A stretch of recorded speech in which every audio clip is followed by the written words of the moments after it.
Question number 3, exercise 3.1.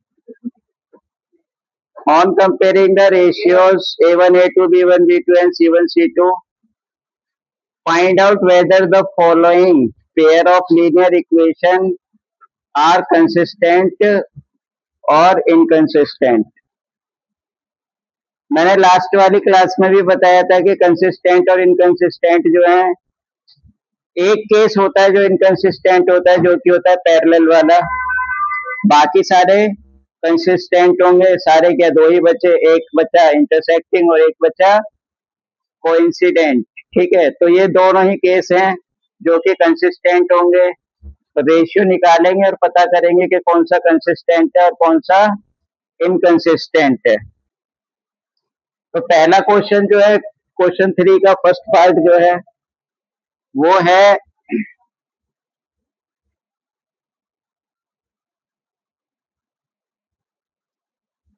3x plus 2y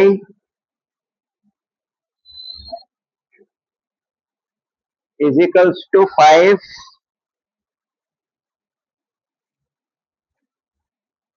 और second equation दे रखी है 2x minus 3y is equals to 7.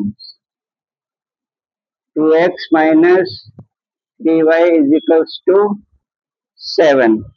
ठीक है, इसमें पहले हमें रेशियोज निकालने हैं। रेशियो निकालने के लिए हमें क्या निकालना पड़ेगा? A1, A2, B1, B2 और C1, C2। A1, B1, C1, A2, B2 और C2। फर्स्ट इक्वेशन में सारे 1 1 आएंगे, सेकंड इक्वेशन में सारे 2 2 आएंगे। तो x की वैल्यू 3 हो गई, y की वैल्यू 2 हो गई। ये इधर है पॉजिटिव है, तो इसीलिए ये माइनस का आएगा, क्योंकि इसको जब इधर करेंगे माइनस में कन्वर्ट हो जाएगा। 2 -3 और ये भी -7 हो जाएगा। A1 अपॉन A2 निकालेंगे तो आएगा 3/2। B1 B2 निकालेंगे तो आएगा हमारा 2/-3। और जब C1 C2 निकालेंगे तो आएगा -5 अपॉन -7, माइनस से माइनस कैंसिल, यानी कि 5/7। तो यहाँ पर हमें क्लियरली दिख रहा है कि A1 A2 जो है does not equals to B1 B2 है। तो ये इंटरसेक्टिंग पेयर बनेगा, और इंटरसेक्टिंग पेयर क्या होते हैं? कंसिस्टेंट होते हैं। तो क्या लिखेंगे? It is a pair of consistent linear pair। खत्म। Second part 2x minus 3y is equals to 8। 2x minus 3y is equals to 8 और सेकंड इक्वेशन दे रखिए 4x minus 6y is equals to 9। 4x minus 6y is equals to 9।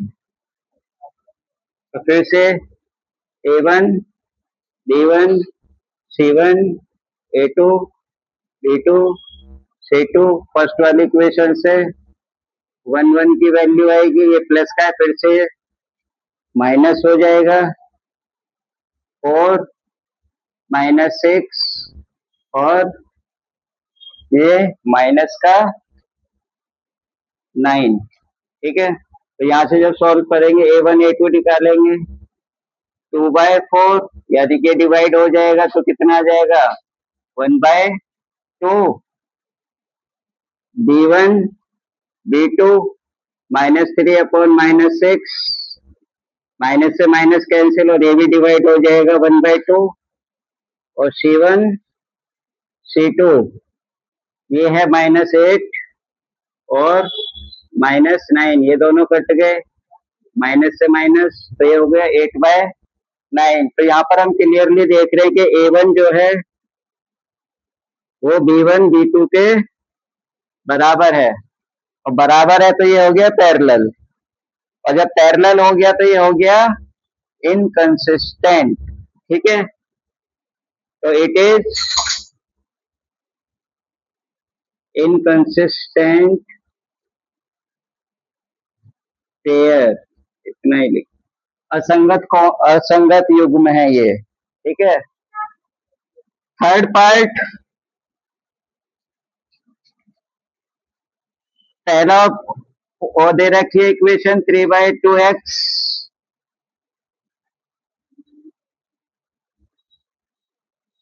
Plus 5/3x और y is equals to 7,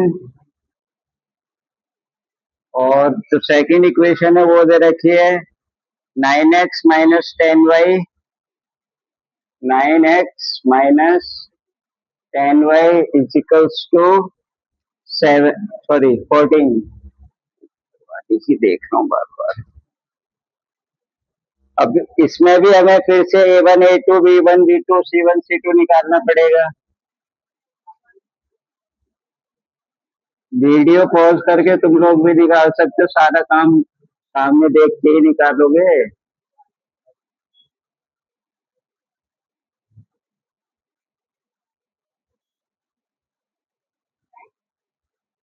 three by two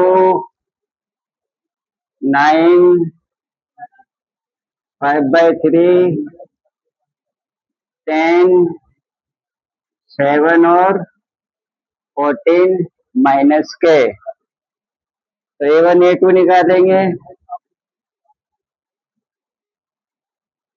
3/2/9,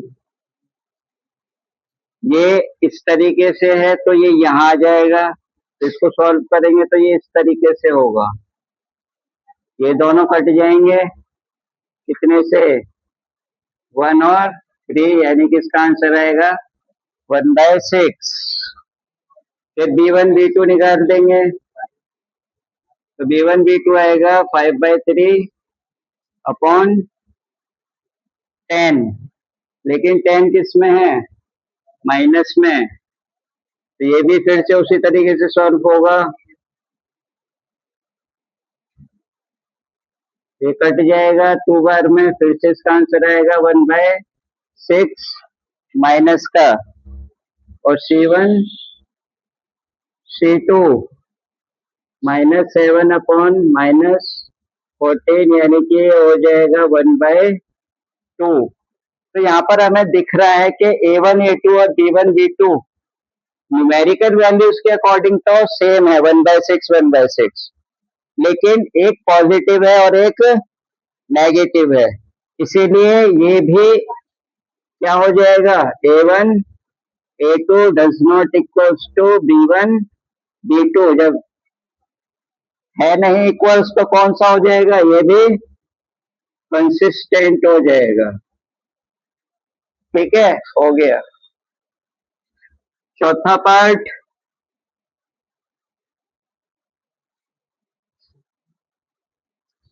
five x minus 3y is equals to 10,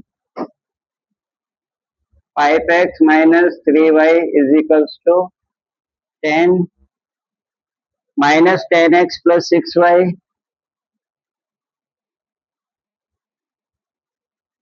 is equals to 22, 11 है, is equals to 22, minus में है, हाँ भाई minus में है, दोनों ये ना माइनस में, नहीं 22 है माइनस में,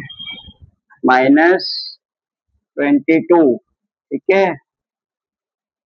अब फिर वही निकालना है A1 A2 B1 B2 C1 C2, A1 B1 C1, 5 है, -3 है, और ये माइनस हो जाएगा क्योंकि इधर आएगा, तो दूसरा A2 B2 और C2, ये माइनस का है तो ये प्लस का हो जाएगा, 6 और -10, A1 A2 निकालेंगे 5/-10, ये आ जाएगा 1/2 माइनस का, ठीक है। B1 अपॉन B2 निकालेंगे, -3/6, ये भी आ जाएगा आंसर माइनस का 1/2। C1 अपॉन C2 निकालेंगे तो -11/22, तो ये भी आ जाएगा -1/2। तो यहाँ पर सारे आंसर 1/2 है और माइनस में ही है, तो यानी कि A1 A2 is equals to B1 B2 is equals to C1 C2। और ये जो केस होता है ये भी कोइंसिडेंट का होता है, और कोइंसिडेंट भी हमारे क्या होते हैं, कंसिस्टेंट पेयर होते हैं, संगत भाग होते हैं, कंसिस्टेंट। तो चौथा पार्ट भी इसका हो चुका है। पार्ट 5 क्वेश्चन नंबर 3 का,